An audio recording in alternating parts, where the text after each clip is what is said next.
आमचा जनसंवाद आहे आणि गेले अनेक महिने नित्य नियमाने ज्यावेळेला अधिवेशन असेल त्यावेळेला नाही, काही तातडीच्या काही मीटिंग असेल तर ते सोडून सोमवार आणि शुक्रवार हा जनसंवादाचा कार्यक्रम कोपट कार्यालयामध्ये आमचा अविरत अखंडपणे सुरू आहे.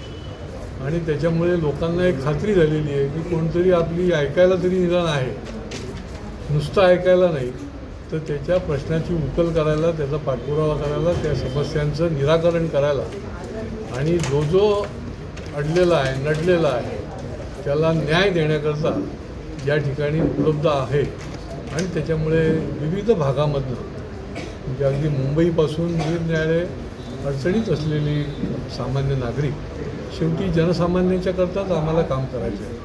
तर ही सगळी मंडळी निरनिराळे विषय घेऊन येतात, अनेक प्रकारचे विषय, शेकडो प्रकारचे विषय, अगदी प्रॉपर्टीपासून फसवणुकीपासून सामूहिकरित्या त्या ठिकाणी निरनिराळ्या ज्या स्वच्छतेपासून पाण्यापर्यंतच्या समस्यांचा विषय असेल, असे अनेक विषय घेऊन येतात. आणि त्याचा जसं OPDमध्ये फॉलोअप राहतो तसं फॉलोअप पण आम्ही घेतला जातो.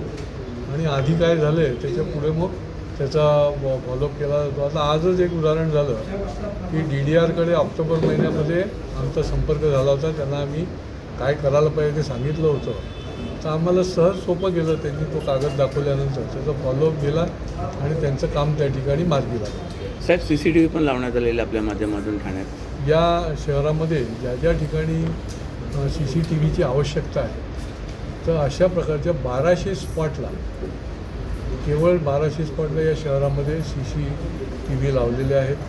आणि निश्चितपणे कारण वाढत्या गर्दीने, वाढत्या पॉप्युलेशनमुळे अनेक गोष्टी ज्या आहेत त्याचा उकल करण्याकरता ही CCTV फुटेज जे आहे त्याचा उपयोग होतो. आणि ही अत्यंत चांगली व्यवस्था जी आहे ती आमच्या शासनाने निर्माण केलेली आहे.